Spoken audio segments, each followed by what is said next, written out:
Hi, I'm Colin Heck. I am a director on Legend of Korra Book 3, Change. I previously worked on the first 2 books of Korra as a storyboard revisionist, storyboard supervisor, and then as a director on Book 2 as well. Hi, my name is Olga Ulanova. I am the assistant director working with Colin Heck on Book 3 of Legend of Korra. Bye! We'll miss you! Tenzin and Korra in this episode are on their quest to rebuild the Air Nation by finding these individual airbenders that have been given new airbending powers by harmonic convergence. And this is the first time we see Tenzin as sort of the butt of a joke. He's kind of like amusingly frustrated by the fact that that nobody wants to sign up to be an airbender. When your son becomes a master, he'll get tattoos all over his body, just like me.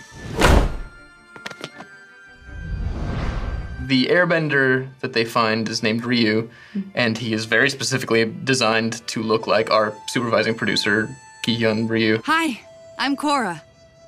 So you're like the Avatar or something. Big deal. It's a total inside joke because he's kind of, Ryu, like our producer, is not a slacker by any means. Zahir? We open the scene in this water prison, and Zahir is going to break out his old tattooed buddy, Ghazan. And actually, Ghazan had a bunch of different names. Ghazan was like the 3rd name that they picked. Yeah. So he went through a bunch of names, and I think like 2 different designs in the beginning. Right. With this sequence, like something just wasn't clicking, and everybody had an input on it. Right. So it's kind of like a big... Especially Ghazan's like, he brings up this sort of, he turns these rocks into lava at some point and like cuts out of the wooden prison, and Brian was never ever happy with how that thing looked. It was like a disc at one point, and then it became more of like a lava octopus. Now it's kind of a lava starfish. We got it the way he wanted it, and he used it to like slice open the wooden bars in this very specific way. They have the different, villains in specific prisons made to counteract their bending abilities. So like Ghazan was in this wooden prison without any rocks nearby, so he couldn't lava bend. And then Minghua, who was a waterbender without arms, she is in a very dry volcanic prison. The entire point of the prison is that there's no water vapor, there's nothing that she can use, to fight. It was super exciting because you have like this new character. Like first of all, it's a new character, which is like really awesome but really tough at the same time because like we don't know what her powers are. When you first see her, it's like, what is she gonna do? It's like, who's this girl?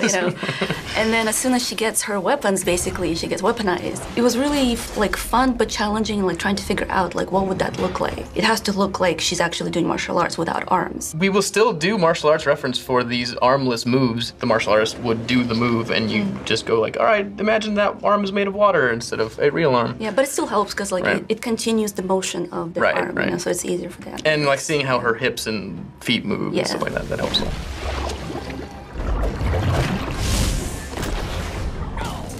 In this episode, like we had a lot of new characters. We get to see this new character named Kai, and Kai did not look the way he does now in the beginning. No. We had no idea what he looked like. Hey, hello!